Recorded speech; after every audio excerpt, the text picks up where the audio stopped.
فَمَن يَعْمَلْ مِثْقَالَ ذَرَّةٍ، خیر کا صرف ایک ذرہ ہوگا، ایک ڈاٹ ہوگا، ایک نقطہ ہوگا، تو ہم اسے بھی لے آئیں گے. نہ کوئی نیکی ہم پیچھے رہنے دیں گے اور نہ ہی ہم کوئی برائی پیچھے رہنے دیں گے.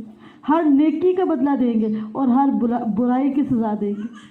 نیکی ذرے جتنی نیکی ہے نا اس کو بھی بھلایا نہیں جائے گا، اور اگر برائی ذرے جتنی ہے تو اس کو بھی مٹایا، اتنی سزا دی جائے گی. نہ نیکی کا ذرہ چھوڑا جائے گا اور نہ برائی کا ذرہ چھوڑا جائے گا، بلکہ تولا جائے گا اور ان کے مطابق حساب کیا جائے گا. اور ہم قیامت کے دن ایسے ترازو رکھیں گے جو عین انصاف والے ہوں گے. پھر کسی شخص پر کچھ ظلم نہ کیا جائے گا، اور اگر رائی کے ایک دانہ کے برابر عمل ہوگا تو ہم اسے لے آئیں گے اور ہم حساب لینے والے. قیامت کا دن کیا ہے؟ حساب کا دن ہے. اس دن حساب کیا جائے گا، انسان کا بھی، انسان کے اعمال کا بھی، انسان کے حرکات کا، ہر چیز کا حساب لیا جائے گا. اور بلا شبہ یقیناً ہم نے موسیٰ علیہ السلام اور ہارون علیہ السلام کو خوب فرق کر دینے والی چیز اور روشنی اور نصیحت عطا کی ان متقین کے لیے جو بن دیکھے اپنے رب سے ڈرتے ہیں. اپنے رب کو دیکھا نہیں ہے لیکن اپنے رب کا بہت زیادہ خوف ہے. قرآن میں آتا ہے وَلِمَنْ خَافَ مَقَامَ رَبِّهِ جَنَّتَانِ، اور جو اپنے رب کے سامنے کھڑے ہونے سے ڈرتا رہتا ہے نا، اس کے اندر خوف ہے، ایک ڈر ہے، ایک ہیبت ہے اللہ تعالیٰ کی. اس کے لیے 2 باغ ہیں. اتنی بڑی خوشخبری کہ اس کا دل اللہ سے ڈرنے والا ہے، اس کے دل میں اللہ کا خوف ہے. اور بلا شبہ یقیناً ہم نے موسیٰ اور ہارون کو خوب فرق کر دینے والی چیز اور روشنی اور نصیحت عطا کی ان متقی لوگوں کے لیے جو بن دیکھے اپنے رب سے ڈرتے ہیں اور وہ قیامت سے بھی ڈرنے والے ہیں. ان کو قیامت کا بہت خوف ہے، قیامت سے ڈرتے رہتے ہیں. جب وہ قیامت برپا ہوگی میرے ساتھ بننا کیا ہے، میرے ساتھ ہونا کیا ہے، میں کس طرف جاؤں گا، میں سفید چہرے والوں میں سے ہوں گا، سیاہ چہرے والوں میں سے، دائیں ہاتھ میں نامہ اعمال ملے گا، بائیں ہاتھ سے. پل کے وقت میری کیا کنڈیشن ہوگی، اعمال جب تل رہے ہوں گے اس وقت میری کیا کنڈیشن ہوگی. وہ قیامت کے دن کے بارے میں خوف زدہ ہوتا ہے. جس دن سارے لوگ اپنے گناہوں کے بوجھ اٹھائے ہوں گے، میں کیا کروں گی، میں کس طرح بوجھ اٹھاؤں گی اتنے جتنے میں گناہ کر رہی ہوں. وہ قیامت کے دن سے خوف زدہ رہتا ہے، قیامت سے ڈرتا رہتا ہے. قیامت کے مراحل اس کو خوف زدہ کر دیتے ہیں. جو بن دیکھے اپنے رب سے ڈرتے ہیں اور وہ قیامت سے ڈرنے والے ہیں. تو یہاں پہ متقی کا تعارف کروایا گیا. متقی وہ ہے جو اللہ کو دیکھے بغیر اللہ سے ڈرتا ہے، اور متقی وہ ہے جو قیامت سے ڈرتا ہے، قیامت سے خوف زدہ ہے.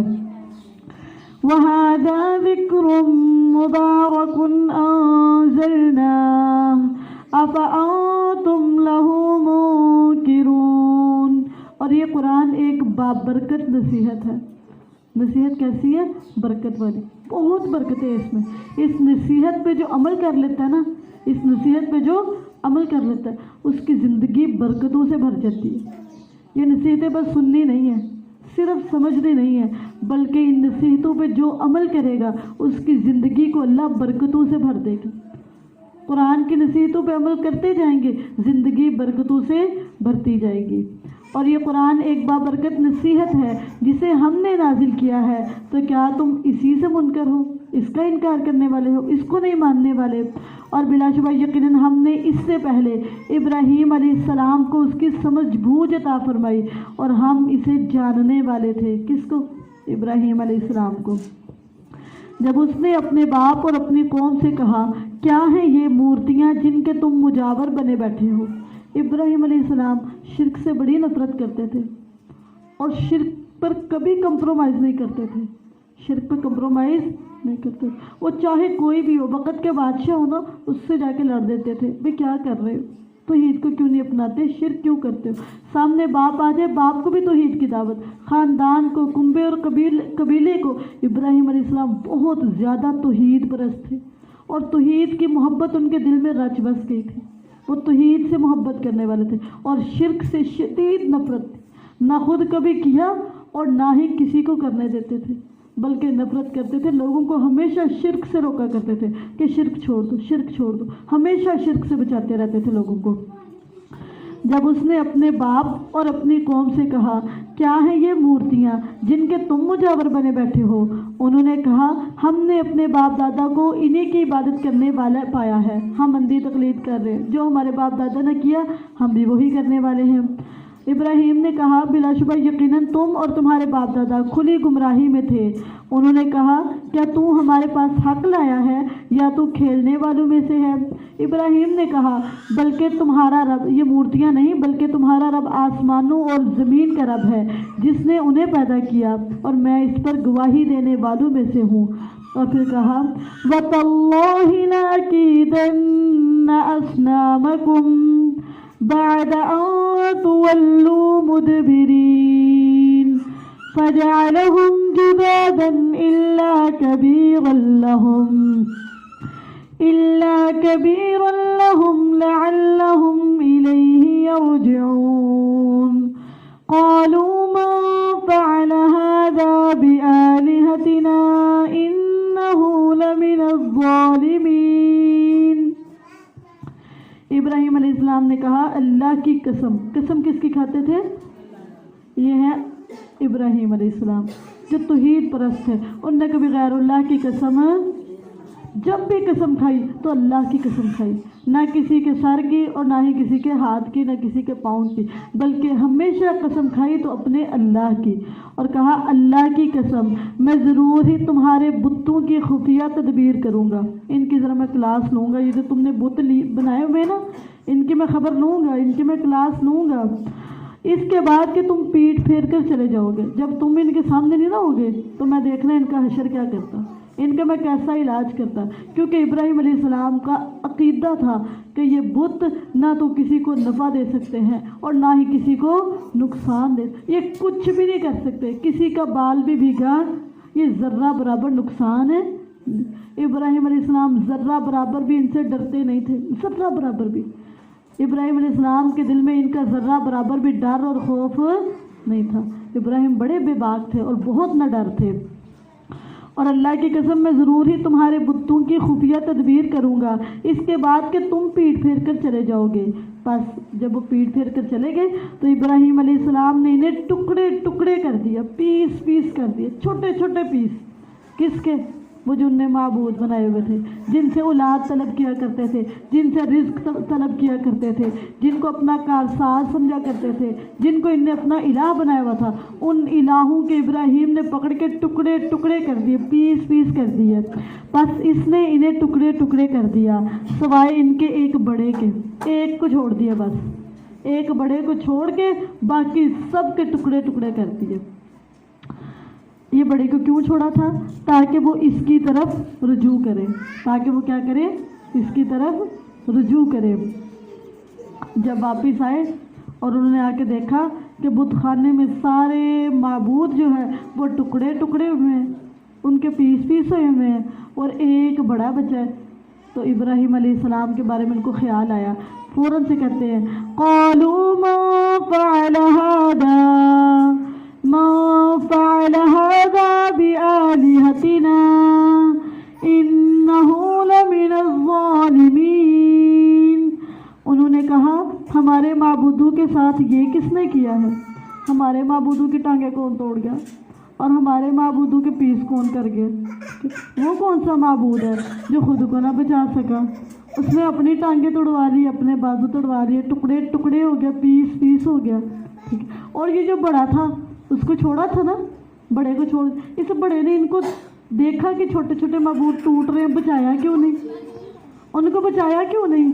ٹھیک ہے، یہ بڑا تھا، سب سے بڑا تھا، بھلا ان چھوٹے چھوٹوں کو تو بچا لیتا، ٹھیک ہے، اپنے سامنے پیس پیس کروا دیے۔ تو فوراً سے حیران ہو کے کہتے ہیں من فعل هذا بآلهتنا، انہوں نے کہا ہمارے معبودوں کے ساتھ یہ کس نے کر دیے؟ جو اپنی ٹانگیں نہ بچا سکا اور اپنے ہاتھ پاؤں ٹوٹنے سے نہ بچا سکا، وہ تمہیں کیسے بچائے گا؟ جو اپنے آپ کو باقی نہ رکھ سکتا، جو اپنے آپ کو نہ بچا سکا، وہ تمہیں کیسے بچائے گا؟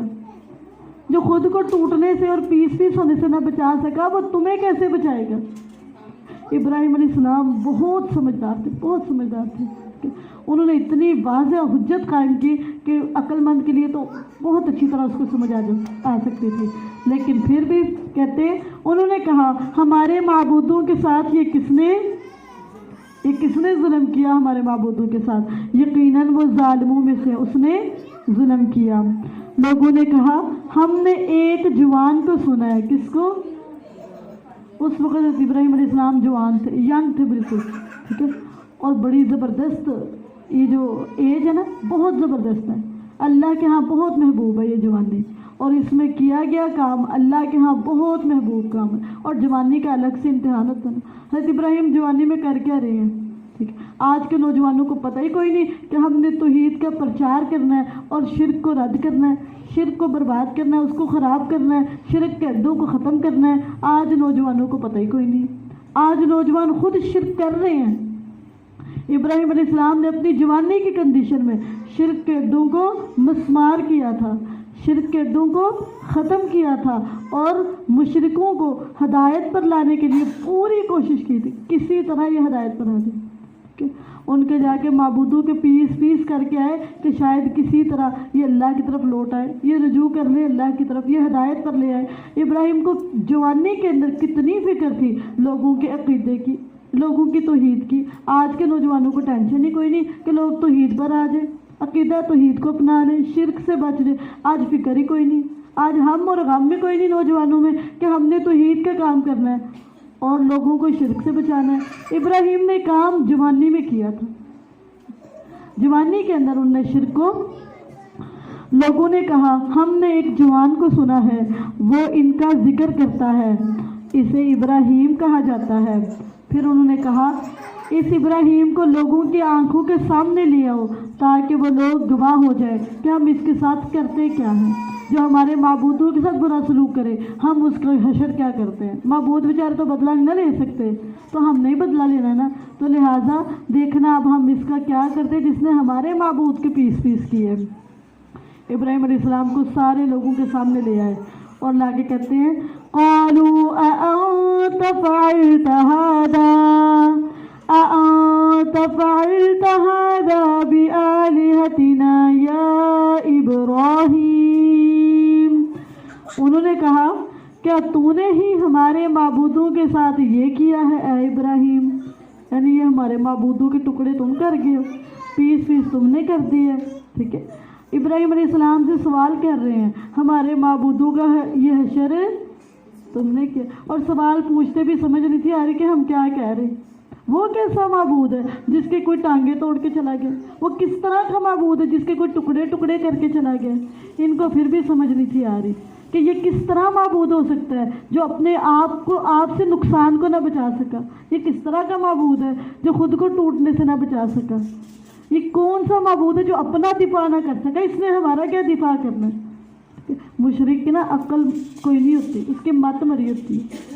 مشرک بے وقوف ہوتے ہیں، ٹھیک ہے، بے عقل ہوتے ہیں، نہ سمجھ ہوتے ہیں، وہ دیکھ کے بھی ان کو سمجھ نہیں آتی۔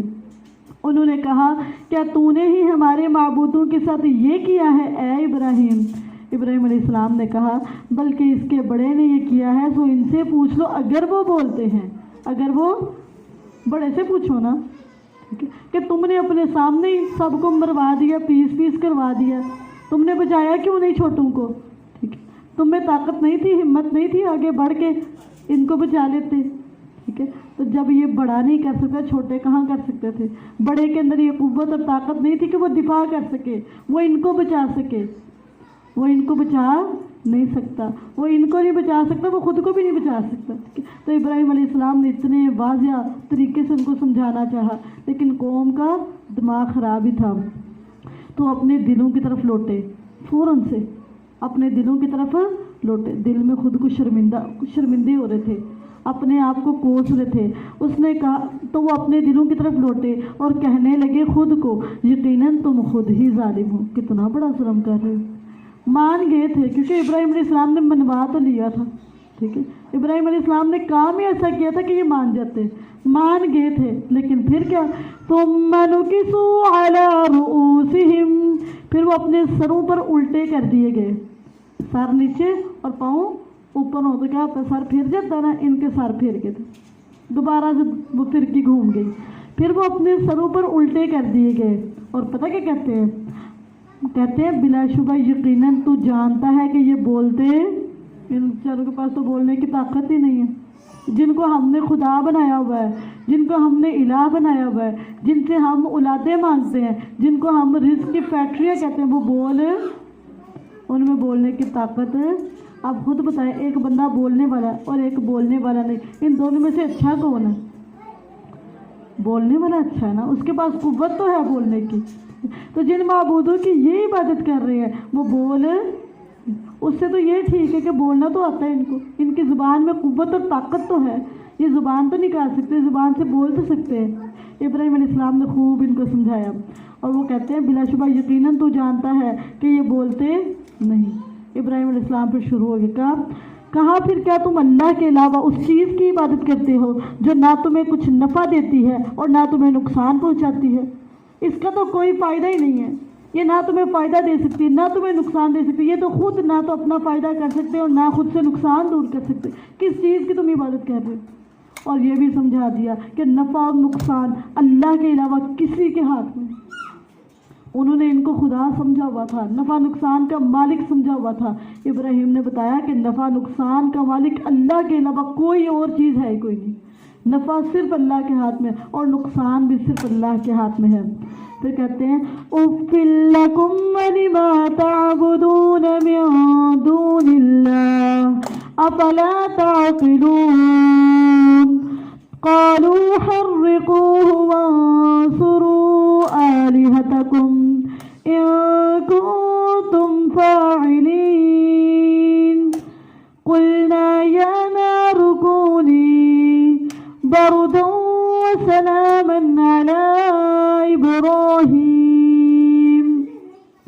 ابراہیم علیہ السلام نے کہا اف ہے تم پر اور ان چیزوں پر بھی جن کی تم اللہ کے علاوہ عبادت کرتے ہو۔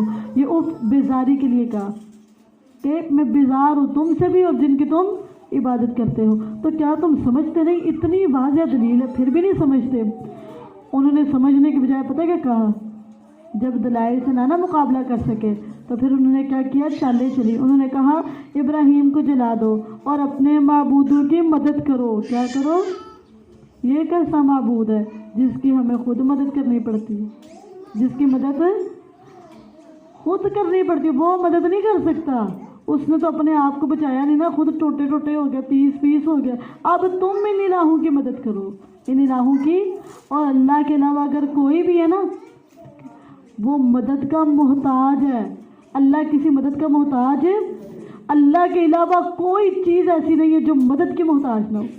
صرف ایک اللہ ہے جس کو مدد کا محتاج ہے، باقی دنیا میں ہر چھوٹا بڑا اللہ کی مدد کا محتاج ہے۔ انہوں نے کہا اسے جلا دو اور اپنے معبودوں کی مدد کرو اگر تم کرنے والے ہو، کرنا ہے تو یہ کرو۔ کیا تحریک کیا چل رہی ہے؟ معبودوں کی مدد کرو، الہوں کی مدد کرو، خداؤں کی مدد کرو، ٹھیک ہے؟ نعرہ لگاتے بھی سمجھ نہیں آئی ان کو۔ میں نے پہلے بتایا مشرک نا بے وقوف ہوتے ہیں، بے عقل ہوتے ہیں، نہ سمجھ ہوتے ہیں۔ خدا کی مدد کرو، خدا کی، اپنے معبودوں کی مدد کرو اور بدلہ لو لوگوں سے، اور اپنے معبودوں کی مدد کرو اگر تم کرنے والے ہو۔ انہوں نے کیا کہا تھا؟ اس کو جلا دو۔ کیا کرو؟ ابراہیم کو جلا۔ اور سب نے بھرپور کوشش کی، پورا گاؤں آگ جلانے کے لیے اکٹھا ہو گیا اور آگ جلائی بھی گئی، آگ بھڑکائی گئی، آگ لگا دی گئی ابراہیم علیہ السلام کے لیے۔ انہوں نے کہا اسے جلا دو اور اپنے معبودوں کی مدد کرو اگر تم کرنے والے ہو۔ ہم نے کہا اے آگ، ڈائریکٹ اللہ نے آگ کو آرڈر دیا، یا نار کونی بردا وسلاما علی ابراہیم۔ ہم نے کہا اے آگ تو ابراہیم پر سراسر ٹھنڈک اور سلامتی والی بن جائے۔ یہ توحید پرست ہے، یہ عقیدہ توحید رکھنے والا نوجوان ہے۔ کوئی جلائے بھی تو جل، پوری دنیا مل کے جلا رہی ہے، پورا کنبہ قبیلہ مل کے جلانے کی کوشش ہے، ختم کرنے کی کوشش ہے، لیکن ختم جس میں توحید ہے نا اس کو کوئی گرا نہیں سکتا، اس کو کوئی بجھا نہیں سکتا، اس کو کوئی ختم کر نہیں سکتا۔ جو اللہ کے دین کی طرف دعوت دیتا ہو، جو حق پہ کھڑا ہو، اگرچہ اکیلا ہو، اللہ اس کی پوری پوری مدد کرتے ہیں، اور ہمیشہ اللہ نے مدد کی ہے، ہمیشہ کریں گے۔ اگر آپ اکیلے ہیں ٹینشن نہیں لینی، گھبرانا نہیں ہے، توحید کا کام کریں، شرک سے لوگوں کو بچائیں۔ آپ کی حفاظت اللہ کی ذمہ داری ہے جس کا آپ پیغام پہنچائیں۔ آپ ڈٹائی کے ساتھ، بے باکی کے ساتھ اپنے اللہ کا پیغام پہنچائیں، توحید کا پرچار کریں اور شرک سے لوگوں کو محفوظ کریں۔ ہم نے آگ سے کہا اے آگ تو ابراہیم پر سراسر ٹھنڈک اور سلامتی والی بن جا، اور انہوں نے اس کے ساتھ ایک چال کا ارادہ کیا تو ہم نے انہی کو انتہائی خسارے والا کر دیا۔ جو ابراہیم کے خلاف چال چلی تھی اللہ نے ساری چالوں کو ناکام کر دیا، اور اس چال کا انہی کو نقصان ہو۔ چال چلنے والے پر لوٹتی ہے، جو کھودے گا وہ گرے گا بھی۔ جو کسی کے لیے گڑھا کھود رہا ہے نا، وہ کسی کے لیے نہیں، خود گرنے کے لیے۔ انہوں نے ابراہیم علیہ السلام کے لیے آگ جلائی تھی، قیامت تک کے لیے آگ میں جلتے رہیں گے، سڑتے رہیں گے۔ ہم ابراہیم کو تو کوئی بھی، اس کا تو بال بھی نہ جلا، اور یہ ہمیشہ کے لیے چلتے رہیں گے، ہمیشہ کے لیے۔ جو کسی کے لیے آگ بھڑکائے، جو کسی کو جلائے، وہ خود جلتا ہے۔ کسی کو جلانے سے جل، ابراہیم کو جلایا تو جل گئے تھے؟ نہیں جلے، ٹھیک ہے۔ تو ہمیشہ ایسے ہی ہوتا ہے، جو دوسروں کو جلاتا ہے اصل میں وہ خود جل رہا ہوتا ہے، یہ جل جاتا ہے، ٹھیک ہے۔ تو دوسروں کو جلانے کی کوشش نہ کریں، دوسروں کو جلانے کی کوشش نہ کریں، بلکہ خود جلا دیے جائیں گے۔ اگر کسی کو جلانے کی کوشش کریں گے نا تو خود جلا دیے جائیں گے۔ اور انہوں نے اس کے ساتھ ایک چال کا ارادہ کیا تو ہم نے انہی کو انتہائی خسارے والے کر دیا، اور ہم نے اسے یعنی ابراہیم علیہ السلام کو اور لوط علیہ السلام کو اس سرزمین کی طرف نجات دی جس میں ہم نے جہانوں کے لیے برکت رکھی تھی۔ یہ کون سی زمین ہے؟ یہ انبیاء کی سرزمین فلسطین ہے۔ اللہ تعالیٰ فلسطین والوں پہ رحم فرمائے، اور اللہ تعالیٰ ان کی مغفرت فرمائے جو اس دنیا سے چلے گئے، اور باقی لوگوں کو اللہ تعالیٰ اپنے پاس سے رحمت عطا کرے اور اپنا فضل عطا کرے۔ اس فلسطین کی سرزمین انبیاء کی سرزمین ہے۔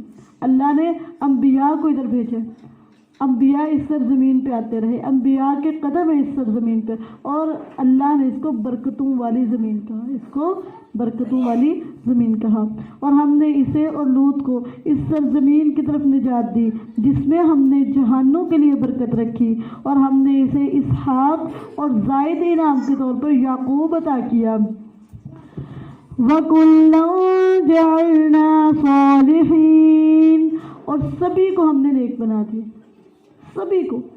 اللہ نے نہ صرف بیٹا دیا بلکہ بیٹے کے نیک ہونے کی گارنٹی بھی دی کہ اس بیٹے کی طرف سے تمہیں ہمیشہ سکون رہے گا، تم اس کو نیکیاں کرتے دیکھو گے، یہ ہمیشہ نیک رہے گا۔ بیٹے تو سب کے ہو جاتے ہیں، لیکن بعد میں پتہ کیا بد دعائیں کرتے ہیں؟ نہ ہی ہوتا چلے، نہ ہی ہوتا تو اچھا تھا، یا ہمیں نظر ہی نہ آئے، ہم سے دور چلا جائے، اتنی مرنے کی دعائیں کرتے، بد دعائیں دیتے ہیں۔ لیکن ابراہیم علیہ السلام کو کیسے بیٹے دیے گئے جن کی گارنٹی دی گئی کہ یہ ہمیشہ نیک رہیں گے، مرتے دم تک نیکی پہ رہیں گے۔ ابراہیم کا صبر تھا، اس صبر کی وجہ سے اللہ نے اتنا بڑا انعام دیا، نہ صرف بیٹے دیے بلکہ ان سب کو نیک بنایا، سب بیٹوں کو اللہ نے نیک بنایا۔ اور ہم نے انہیں امام بنایا جو ہمارے حکم کے ساتھ رہنمائی کرتے تھے، اور ہم نے ان کی طرف نیکیاں کرنے اور نماز قائم کرنے اور زکوٰۃ ادا کرنے کی وحی بھیجی۔ پہلی جتنی شریعتیں ہیں تمام شریعتوں میں یہ تین کام جو آج شریعت محمدیہ میں نا، یہ تینوں کام پچھلی تمام شریعتوں میں تھے۔ ایک، نیکی کرتے رہیں، زندگی کیسے گزارے؟ نیکیاں کر کے لا تحقرن من المعروف شیئا، نیکی میں سے کچھ بھی حقیر نہ سمجھے، نیکیاں کرتے رہیں دن بھی اور رات بھی، نیکی کو اپنا ہم اور غم بنائیں، نیکیاں کرتے رہیں۔ دوسرا، نماز پڑھنی نہیں، نماز قائم کرنی ہے، اور تیسرا زکوٰۃ ادا کرنی ہے۔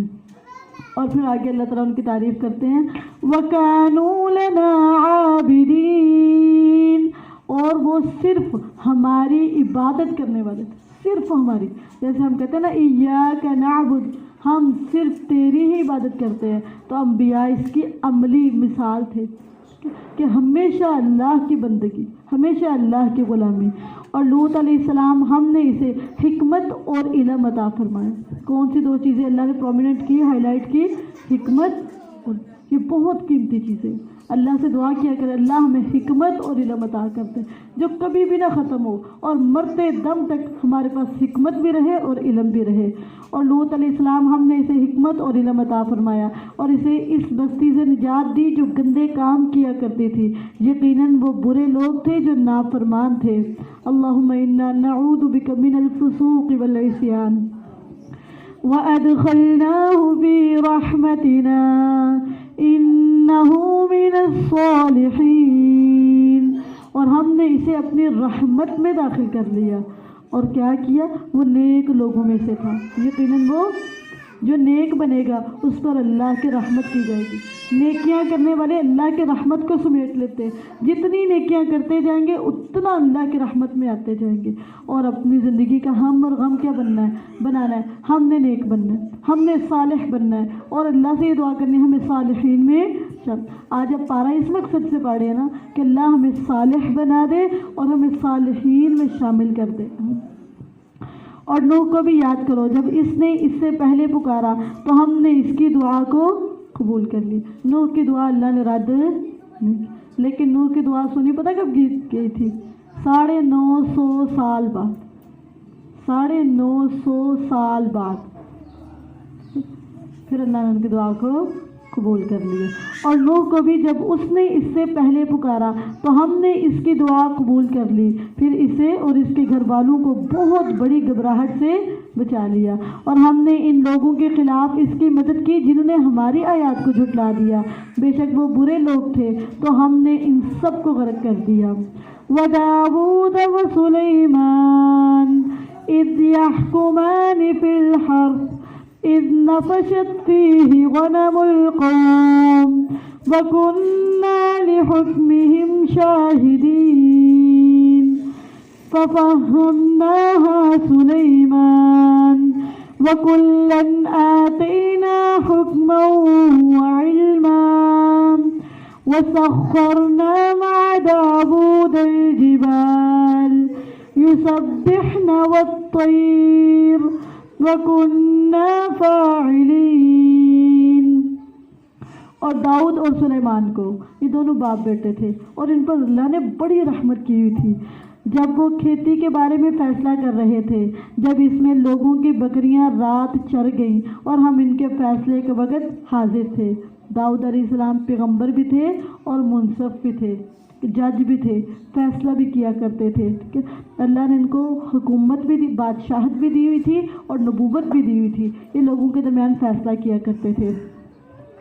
تو ایک دفعہ کچھ لوگوں کی بکریاں کسی کے کھیت میں چلی گئی اور بکریوں نے بہت زیادہ نقصان کیا جس کا کھیت تھا. تو سلیمان علیہ السلام کے جو ابو جان داؤد علیہ السلام, انہوں نے فیصلہ کیا کہ بکریاں اس کو دے دی جائیں جس کی فصل خراب ہوئی ہے, اس کو ساری بکریاں دے دی جائیں.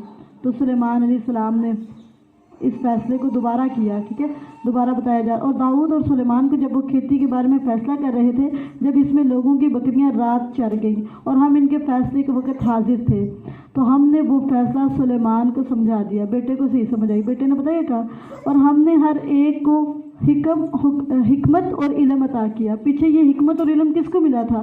لوط علیہ السلام کو. اور اللہ حکمت اور علم اپنے چنے ہوئے لوگوں کو دیتے ہیں, ٹھیک ہے. تو حکمت اور علم یہ لینے والی چیزیں, مانگنے والی چیزیں, تڑپ تڑپ کے مانگے, حکمت عطا کر دے اور علم, کیونکہ اس کی بنا پر اللہ لوگوں کو چن لیتے. تو سلیمان علیہ السلام نے فیصلہ کیا, رات کو اگر بکریاں جو ہیں رات کو چری تو باغ والے کا قصور نہیں, اور دن کو چری ہیں تو کس کا قصور ہے؟ باغ والے کا. اس نے اپنے باغ کی حفاظت نہیں کی. اور اگر رات کو چری ہے تو رات کو بکری والے نے اپنے بکری کی حفاظت نہیں کی, باندھا نہیں ہے, ٹھیک ہے. تو اس طرح انہوں نے یہ کیا تھا کہ بکری والے کو بکریاں جو ہے اس وقت تک لے لی گئی جب تک باغ ٹھیک نہ کرے گا. کہا باغ ٹھیک کرو, جس دن باغ ٹھیک ہو جائے گا اس دن تمہیں بکریاں دی جائے. اور بکریوں والے کو جو ہے باغ دے دیا گیا, وہ باغ میں سے پھل بھی کھاتا اور اس کی حفاظت بھی کرتا. نہ یہ محروم رہا اور نہ وہ محروم رہا.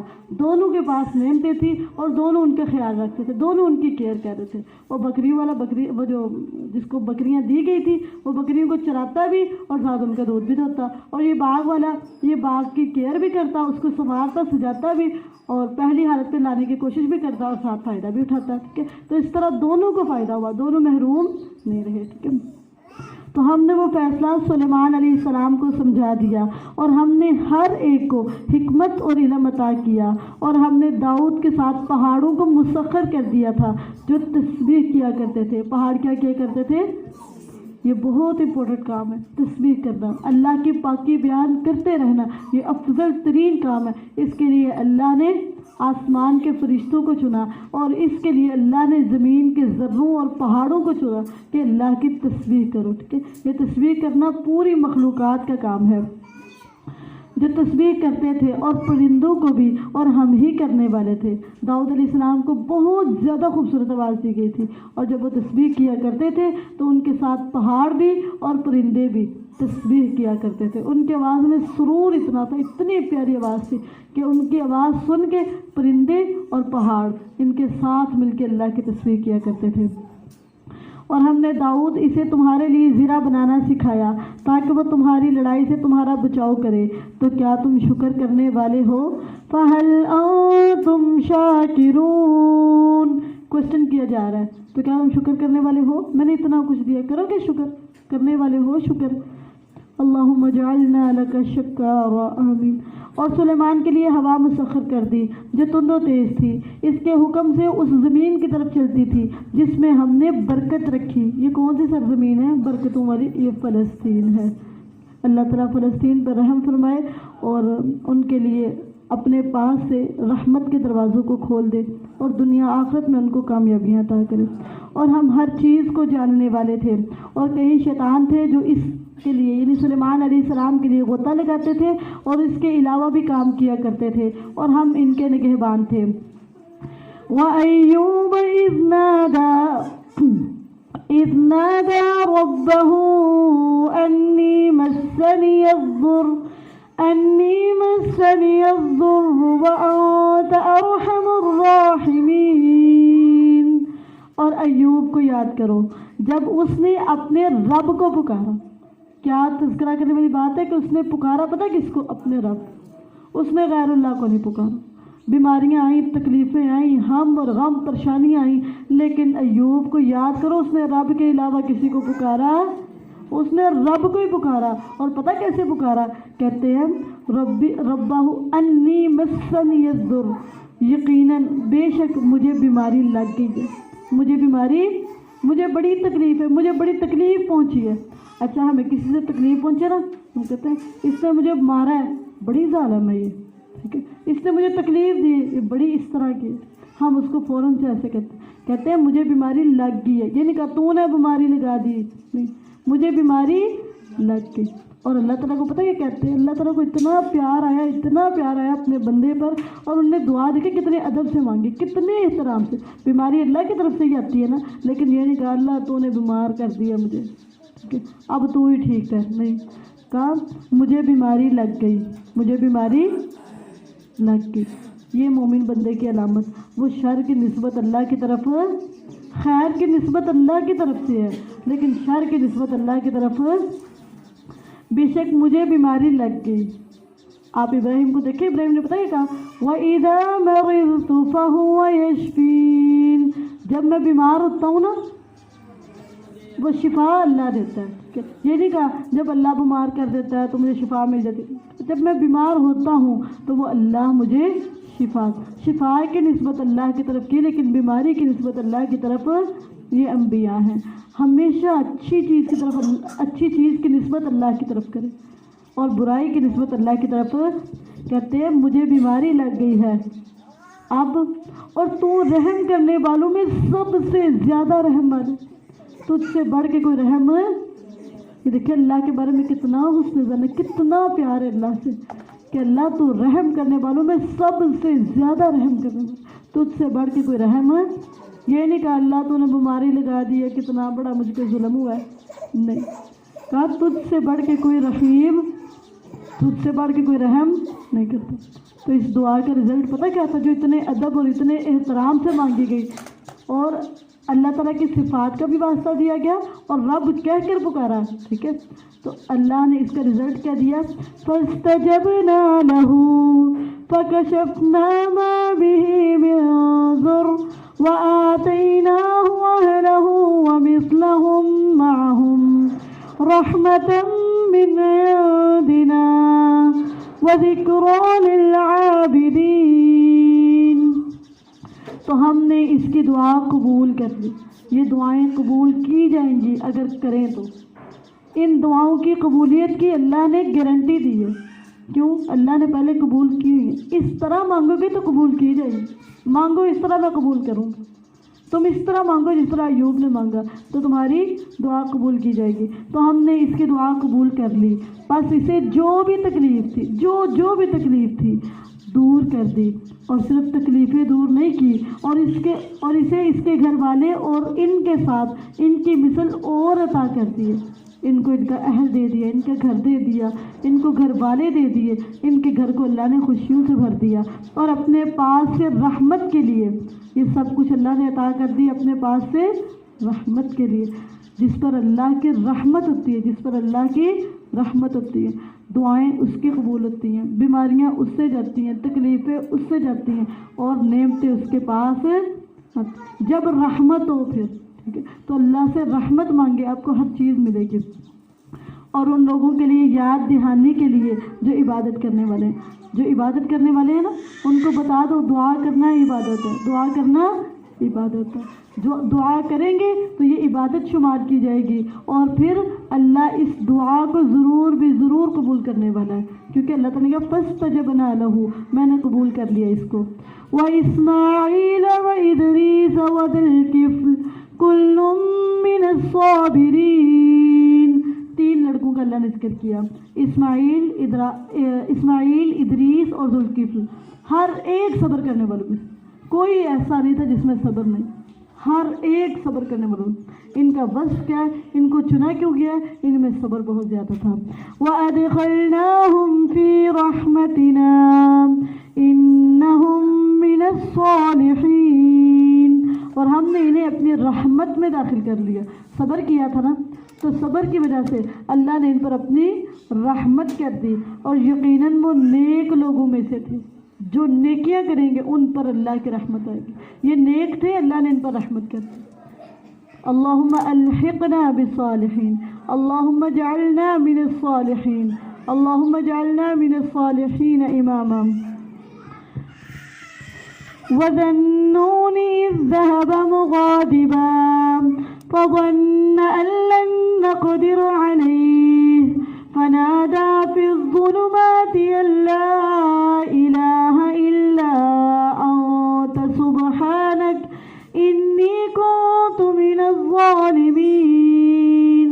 اور مچھلی والے یعنی یونس کو بھی یاد کرو, جب وہ غصے سے بھرا ہوا چلا گیا. قوم ایمان نہیں تھی نا لے کے آ رہی, شرک پر قائم تھی, شرک چھوڑتی نہیں تھی اور توحید کو اپناتی نہیں تھی. تو یونس علیہ السلام کو غصہ آیا اور غصے میں قوم کو چھوڑ کے چلے گئے. بس یونس نے سمجھا کہ ہم اس پر گرفت تنگ نہ کریں گے. ان کو لگا کہ اللہ تعالیٰ نے اس بات پہ نہیں پکڑنا, کیونکہ میں نے توحید کا پیغام دیا, میں نے شرک کے بارے میں سمجھایا. اب میں چلا بھی جاؤں ان کو چھوڑ کے تو اللہ پکڑے گا نہیں. تو اس نے اندھیروں میں پکارا, ایک اندھیرا نہیں کئی اندھیرے تھے. یونس کو اللہ نے پکڑ لیا اور مچھلی کے پیٹ میں داخل کر دیا. چھوٹی سی لغزش تھی اور اللہ نے اتنی سخت پکڑ کی, اتنے اندھیروں میں اللہ نے ان کو داخل کر دیا. اور ہر چیز, یونس علیہ السلام جہاں گئے تھے نا, وہاں نہ ہوا تھی, نہ پانی تھا, نہ کھانے کے لیے کچھ تھا, نہ ہی انسانوں میں سے کوئی چیز نظر آتی تھی, نہ روشنی, کوئی چیز وہاں پہ موجود نہیں.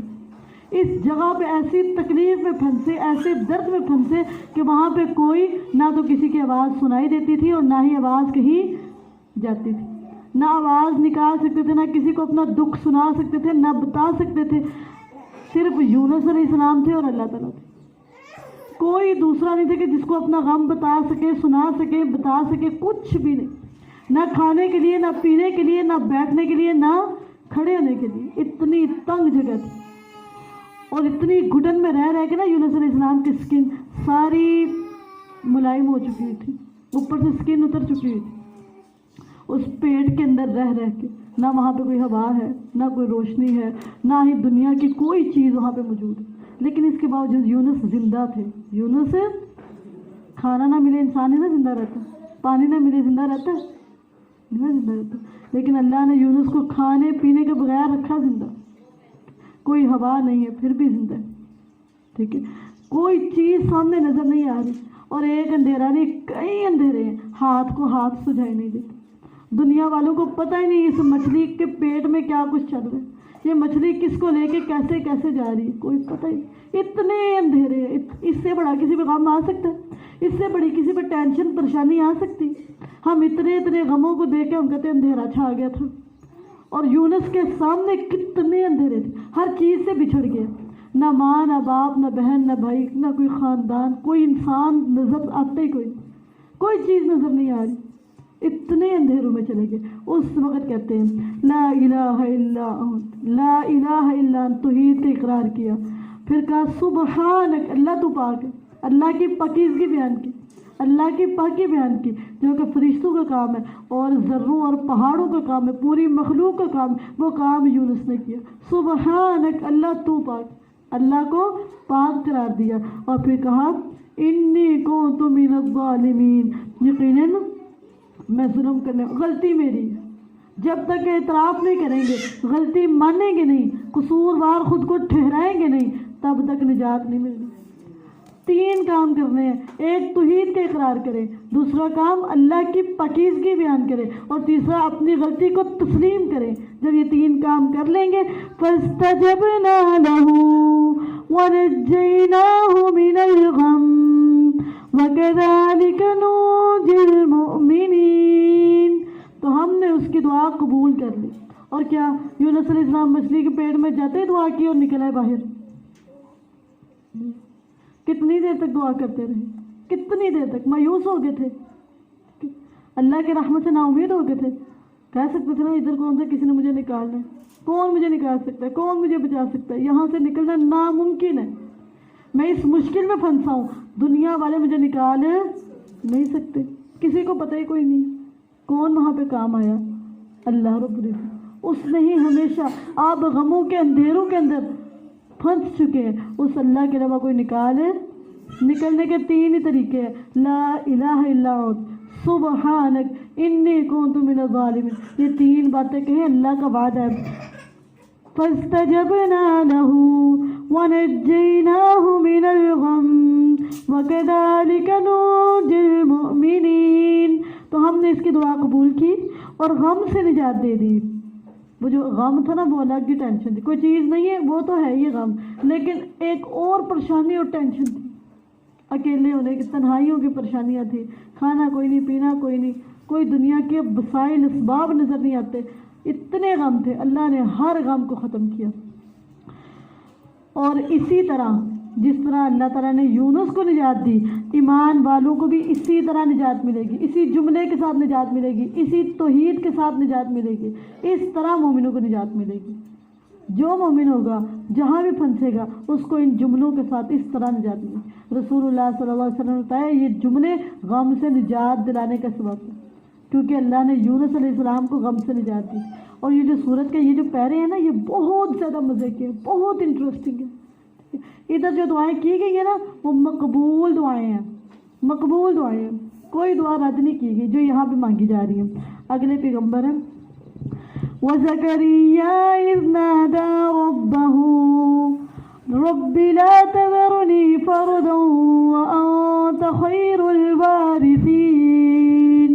اور زکریا کو یاد کرو، ہر پیغمبر کا ایک ہی بس تھا، اللہ کے علاوہ کسی کو نہیں پکارنا، غیر اللہ کو کبھی نہیں پکارا، کتنے بھی غموں میں ہے، کتنی بھی تکلیفوں میں ہے، اللہ کے علاوہ کسی کو پکارنا ہی نہیں، کوئی اس قابل ہی نہیں کہ اس کو اللہ کے علاوہ پکارا جائے، صرف اللہ کو پکارنا۔ اور کتنے انبیاء کا پڑھ چکے ہیں، ہر پیغمبر نے رجوع کیا تو رب سے کیا، ہر ایک کی آزمائش مختلف تھی، کسی کو بیماریاں لگ گئی ہیں، ٹھیک، کوئی غموں میں چلا گیا ہے اور کسی کے پاس اولاد نہیں، تو ہر چیز کا حل صرف اللہ کے پاس، نہ غموں کے لیے کسی کے پاس جائے، نہ تکلیفوں کے لیے کسی کے پاس جائے، اور نہ اولادوں کے لیے کسی کے پاس جائے۔ ہمارے پاس وہ طریقہ موجود ہے جس سے اولاد بھی مل سکتی ہے اور جس سے بیماریوں کو سکون بھی اور غم دور بھی ہو سکتے ہیں، وہ اللہ نے ہمیں قرآن میں بتا دیا ہوا ہے، وہ طریقہ اپنائیں، اس سے غموں سے بھی نجات ملے گی، بیماریوں سے بھی شفا ملے گی اور اولاد بھی ملے گی۔ یہ اللہ نے پہلوں کو دیا، اس طریقے سے ہی ملا ہے، آپ کو بھی اسی طریقے سے ملنا ہے۔ وَزَكَرِيَّا إِذْ نَادَى رَبَّهُ رَبِّ لَا تَذَرْنِي فَرْدًا وَأَنْتَ خَيْرُ الْوَارِثِينَ۔ اور زکریا کو یاد کرو جب اس نے اپنے رب کو پکارا، اپنے رب کو پکارا، اور پتہ ہے کہا اے میرے رب مجھے اکیلا نہ چھوڑ، مجھے نہ اکیلا چھوڑنا، اور تو ہی سب وارثوں سے بہتر وارث، تجھ سے بہتر کوئی نہیں، اللہ تجھ سے بہتر کوئی نہیں۔ یہ اللہ کا تعارف کتنا پیارا کرواتے ہیں، اللہ سے بدزن تو نہیں ہوتے، اللہ سے بدزن ہے، اللہ سے ہمیشہ پر امید اور ہمیشہ حسن زن رکھتے ہیں، اور اللہ جب بھی دعا کرتے ہیں اللہ کی اتنی ڈھیر ساری تعریفیں کرتے ہیں کہ اللہ تجھ جیسا کوئی نہیں، تجھ سے بہتر کوئی بھی نہیں، تو سب سے بہتر ہے۔ اللہ کو اتنے پیار سے اور اتنی تعریفوں کے ساتھ پکارتے ہیں۔ پھر کیا تھا؟ فَاسْتَجَبْنَا لَهُ وَوَهَبْنَا لَهُ يَحْيَىٰ وَأَصْلَحْنَا لَهُ زَوْجَهُ، تو ہم نے اس کی دعا کو قبول کر لیا، کیا کیا؟ اور اسے یحییٰ عطا کیا۔ کیسے؟ یحییٰ عطا کیا، خود نام رکھ کے دیا، اور اس کی بیوی کو اس کے لیے درست کر دیا۔ بیمار تھی نا، شروع سے بانجھ تھی، تو اللہ نے اس دعا کے ساتھ ساری بیماری کو ختم کر دیا اور بیوی میں درستگی پیدا کر دی، اس کی بیماریوں کو ختم کر دیا۔ کیوں؟ وجہ پتہ کیا تھی؟ یہ دعائیں پتہ کیوں قبول ہو رہی ہیں؟ اللہ نے 3 سبب بتائے، ان دعاؤں کی قبولیت کے 3 اسباب ہیں۔ إنهم كانوا يسارعون في الخيرات ويدعوننا رغبا ورهبا وكانوا لنا خاشعين، بے شک وہ نیکیوں میں بہت جلدی کرتے تھے، اس لیے ان کی دعائیں قبول کی گئی۔ نیکیاں بہت جلدی کرتے تھے، گناہ بڑی مشکل سے ہوتے تھے، گناہ ہوتے کوئی نہیں، بڑی مشکل سے، گناہوں میں گڈھا لگ جاتا، گناہ نہیں ہوتے، لیکن نیکیاں ایسے جلدی نیکیوں میں سپیڈ تھی، نیکیوں میں مہارت تھی، ٹھیک ہے، نیکیوں میں نا یہ عادی تھے، جلدی نیکیاں کر لی، ان کے لیے نیکیاں کرنا مشکل نہیں تھا۔ انہم کانوا یسارعون فی الخیرات، نیکیوں میں تاخیر نہیں، نیکیوں میں جلدی، ٹھیک ہے، بے شک وہ نیکیوں میں بہت جلدی کرتے تھے۔ دوسری خوبی پتہ کیا ہے؟ وَيَدْعُونَنَا رَغَبًا وَرَهَبًا، ہمیں رغبت یعنی شوق کے ساتھ اور خوف کے ساتھ پکارتے تھے۔ اللہ کو پکارنے کا شوق بھی رکھے اور خوف بھی رکھے، شوق سے پکارے اور خوف سے پکارے، ٹھیک ہے۔ اللہ سے مانگنے کا ایک آپ کو شوق ہونا چاہیے، اور دوسرا کیا ہے؟ خوف بھی اللہ کے ڈر میں رکھے، خوف کے ساتھ اللہ سے مانگے۔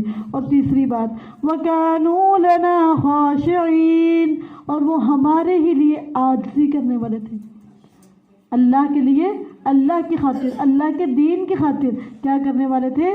عاجزی کرنے والے تھے۔ اللہ کے لیے لوگوں کی باتیں سہ لیتے تھے، اللہ کی خاطر مذاق سہ لیتے تھے، اللہ کی خاطر لوگوں کے سامنے جھک جایا کرتے تھے، لوگوں کو منا لیا کرتے تھے، راضی کر لیا کرتے تھے، لوگوں کے گھروں میں جا کے پیغام دیا کرتے تھے، اللہ کی خاطر عاجزی کرنے والے تھے، اللہ کی خاطر انکساری کرنے والے تھے۔ یہ 3 وجوہات ہیں جن کی بنا پہ دعائیں قبول ہوتی ہیں۔ ان 3 صفات کو اپنائیں اور اپنی دعائیں قبول کروائیں۔ والتي أحسنت فرجها فنفخنا فيها من روحنا وجعلناها وابنها آية للعالمين۔ پیچھے سارے مردوں کا تذکرہ تھا، اب ایک عورت کی بات کی گئی، اور اس عورت کو جس نے اپنی شرمگاہ کو محفوظ رکھا، جس نے اپنی شرمگاہ کو، اس عورت کی صفت کیا تھی؟ اس نے اپنی سیکیورٹی کی تھی، اپنا تحفظ کیا ہوا تھا، اپنے جسم کا خیال رکھا ہوا تھا۔ رسول اللہ صلی اللہ علیہ وسلم نے فرمایا جو عورت 4 کام کرے وہ جنت کے جس دروازے سے چاہے داخل ہوتی، جس دروازے سے چاہے۔ 5 وقت نماز پڑھے، صرف رمضان کے روزے رکھے، اور اپنے شوہر کی اطاعت کرے، اور چوتھا کام اپنے جسم کی حفاظت کرے، اپنا بال بھی کسی کو دیکھنے نہ دے، اپنے بال کی حفاظت کرے، غیر محرموں سے بچ کے رکھے، اپنے آپ کو، اپنے جسم کو غیر محرموں سے بچا کے رکھے۔ یہ عورت جنت کے جس دروازے سے چاہے داخل ہو، اس کے لیے جنت کے 8 دروازے کھلے ہیں۔ اور یہاں پہ مریم کو چنا نا، تو وجہ پتہ کیا ہے؟ اور اس عورت کو جس نے اپنی شرمگاہ کی حفاظت کی، اپنی عزت اور عصمت کی حفاظت کی، ساری زندگی اپنی عزت اور عصمت کی حفاظت کی، تو ہم نے اس میں اپنے روح سے پھونکا اور اسے اور اس کے بیٹے کو جہانوں کے لیے عظیم نشانی بنا دی۔ کیوں؟ ماں کا کردار بڑا پاک تھا، ماں پاکیزہ تھی، ماں صاف ستھری تھی، ماں اللہ کی حدود کا خیال رکھنے والی تھی، اپنی عزت اور عصمت کی حفاظت کرنے والی تھی، اس لیے اللہ نے چنا، اس وجہ سے اللہ نے چنا۔ آج آپ بھی یہ کام کریں گے، اللہ آپ کو بھی چنے گا۔ آپ چنے جانے کی وجہ کیا تھی؟ وہ اپنی عزت اور عصمت کی حفاظت کرتے تھے، وہ کام آپ کر لیں، اللہ آپ کو بھی چن لے گا۔ بے شک یہ ہے تمہاری امت جو ایک ہی امت ہے اور میں ہی تمہارا رب ہوں، سو میری عبادت کرو۔ یہ تمام انبیاء کی زندگی کا خلاصہ ہے۔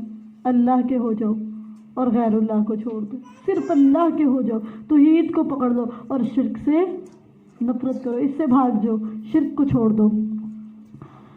اور وہ اپنے معاملے میں آپس میں ٹکڑے ٹکڑے ہو گئے، سب ہماری ہی طرف لوٹنے والے ہیں۔ بس جو شخص کچھ نیک اعمال کرے اور وہ مومن ہو تو اس کی کوشش کی کوئی نہ قدری نہیں ہوگی، اس کی کوششوں کی قدر کی جائے گی، رزلٹ کی نہیں، کامیابی اور ناکامی کی نہیں، اس کی کوششوں کی قدر کی جائے گی۔ کوشش کرنا نہ چھوڑے، انت تک محنت کرے، انت تک کوشش کرے اللہ کو پانے کی، اس کے راستے پر چلنے کی کوشش کرتے رہے، اسٹرگل کرتے رہے، اللہ کے دین کو سیکھنے کی ہمت نہ ہارے، کوشش نہ چھوڑے، کوشش کرتے رہے، میں نے سیکھتے رہنا، سیکھتے رہنا، نہیں آتا پھر بھی سیکھوں گی، نہیں آتا پھر بھی سیکھوں گی، پھر نہیں آتا پھر بھی سیکھوں گی، اور میں نے سیکھ کے سیکھتے ہی رہنا۔ اسی راستے پر موت ہو سکتی ہے لیکن میں یہ راستہ چھوڑ نہیں سکتی۔ بس جو شخص کچھ نیک اعمال کرے اور وہ مومن ہو تو اس کی کوشش کی کوئی نہ قدری نہیں ہوگی، اور یقیناً ہم اس کے لیے لکھنے والے ہیں، ہم اس کی کوششوں کو بھی لکھیں گے کہ مجھے راضی کرنے کے لیے اس نے اتنی دوڑ لگائی تھی، مجھے پانے کے لیے اتنی کوشش کی تھی، میرے دین کا کام کرنے کے لیے اور قرآن سننے کے لیے اس نے کاموں کو اتنی جلدی ختم کیا تھا کہ میں کسی طرح اللہ کے پاس مل جاؤں، اللہ کا کام کر جاؤں، اللہ کے دین کا کام کر جاؤں، میں کچھ قرآن سن لوں، کچھ دین سن لوں۔ وہ جو کوششیں آپ نے دین سننے کے لیے، دین سیکھنے کے لیے کی، اللہ ان کوششوں کو بھی لکھ رہے اور ان کا اللہ نے اجر بھی دینا، صرف ادھر بیٹھنے کا اجر نہیں، جو کوشش کر کے ادھر آئے ہیں اس کا بھی اجر لکھا جائے گا۔ اور لازم ہے اس بستی پر جسے ہم ہلاک کر دیں کہ وہ واپس نہیں لوٹیں گی، یہاں تک کہ جب یاجوج اور ماجوج کھول دیے جائیں گے اور یاجوج اور ماجوج ہر اونچی جگہ سے دوڑتے ہوئے آئیں گے، اور سچا وعدہ بالکل قریب آ جائے گا، یعنی قیامت کے بالکل قریب یہ یاجوج اور ماجوج کھول دیے جائیں گے، تو اچانک یہ ہوگا کہ ان لوگوں کی آنکھیں کھلی کی کھلی رہ جائیں گی جنہوں نے کفر کیا، اور کہیں گے ہائے ہماری بربادی، بے شک ہم اس قیامت سے غفلت میں تھے، بلکہ ہم ظلم کرنے والے تھے۔ بے شک تم اور جنہیں تم اللہ کے علاوہ پوجتے ہو جہنم کا ایندھن ہے، سو تم اسی میں داخل ہونے والے ہو۔ اگر یہ معبود ہوتے تو اس جہنم میں داخل تو نہ ہوتے، اور یہ سب اسی میں ہمیشہ رہنے والے ہیں۔ اس جہنم میں ان کے لیے گدھے جیسی آواز ہوگی اور وہ اس میں نہیں سنیں گے۔ بے شک وہ لوگ جن کے لیے ہماری طرف سے پہلے بھلائی طے ہو چکی، وہ اس جہنم سے دور رکھے جائیں گے، وہ اس جہنم کی آہٹ کو بھی نہیں سنیں گے، اور وہ اس میں جسے ان کے دل چاہیں گے ہمیشہ رہنے والے ہیں۔ انہیں سب سے بڑی گھبراہٹ غمگین نہ کرے گی، اور انہیں آگے سے لینے کے لیے فرشتے آئیں گے۔ یہ ہے تمہارا وہ دن جس کا تم سے وعدہ کیا جاتا ہے، جس دن ہم آسمان کو کاتب کے کتابوں کو لپیٹنے کی طرح لپیٹ دیں گے، جیسے کاتب ایسے کتابوں کو فولڈ کرتا ہے نا، اپنے کاغذوں کو لپیٹتا ہے، ایسے قیامت کے دن آسمان کو لپیٹ دیا جائے گا۔ جس طرح ہم نے پہلی پیدائش کی ابتدا کی، اسی طرح ہم اسے لوٹائیں گے، یہ ہمارے ذمہ وعدہ ہے، یقیناً ہم ہمیشہ پورا کرنے والے ہیں۔ اور بلا شبہ یقیناً ہم نے زبور میں نصیحت کے بعد لکھ دیا کہ یہ زمین اور اس کے وارث میرے صالح بندوں میں سے ہوں گے۔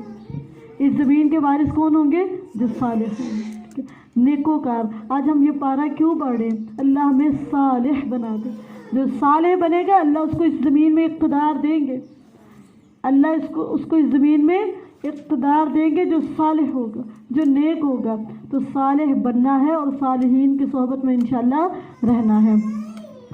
بلا شبہ اس میں ان لوگوں کے لیے یقیناً عظیم پیغام ہے جو عبادت کرنے والے ہیں، اور ہم نے تجھے نہیں بھیجا مگر جہانوں پر رحم کرتے ہوئے۔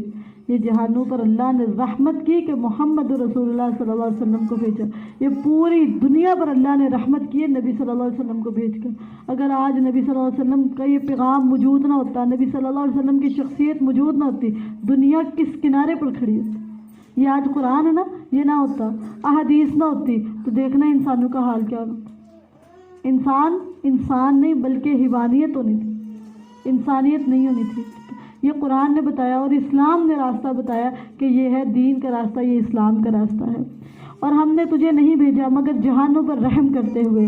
کہہ دے انما یوحی الی انما الہکم الہ واحد فہل انتم مسلمون۔ کہہ دے میری طرف یہی وحی کی جاتی ہے کہ تمہارا معبود صرف ایک معبود ہے، تو کیا تم فرما برداری کرنے والے ہو؟ کوشچن کیا جا رہا ہے، کیا تم فرما برداری کرنے والے ہو؟ معبود تو ایک ہی، الہ تو ایک ہی، پھر کیا اس کی فرما برداری کرنے والے ہو؟ تو دعا کرنی چاہیے اللہم اجعلنا مسلمین لک، اللہ ہمیں اپنا فرما بردار بنا، ومن ذریتنا امۃ مسلمۃ لک، اور ہماری نسلوں میں سے ایک امت تیری فرما بردار بنے۔ پھر اگر وہ منہ موڑ لیں تو کہہ دے میں نے تمہیں اس طرح خبردار کر دیا ہے کہ ہم تم برابر ہیں، اور میں نہیں جانتا آیا وہ قیامت قریب ہے یا دور جس کا تم سے وعدہ کیا جاتا ہے۔ بے شک وہ بلند آواز سے کی ہوئی بات کو جانتا ہے، اور وہ بھی جانتا ہے جو تم چھپاتے ہو، اور میں نہیں جانتا شاید یہ تمہارے لیے ایک آزمائش ہو اور ایک وقت تک کچھ فائدہ اٹھانا ہو۔ قال رب احکم بالحق وربنا الرحمن المستعان على ما تصفون۔ اس نے کہا اے میرے رب حق کے ساتھ فیصلہ فرما، اور ہمارا رب ہی وہ بے حد مہربان ہے جس سے ان باتوں پر مدد طلب کی جاتی ہے جو تم بیان کرتے ہو۔ تو الحمدللہ سورہ انبیاء بھی کمپلیٹ ہو گئی ہے، اور الحمدللہ نصف بھی ہو گیا، الحمدللہ۔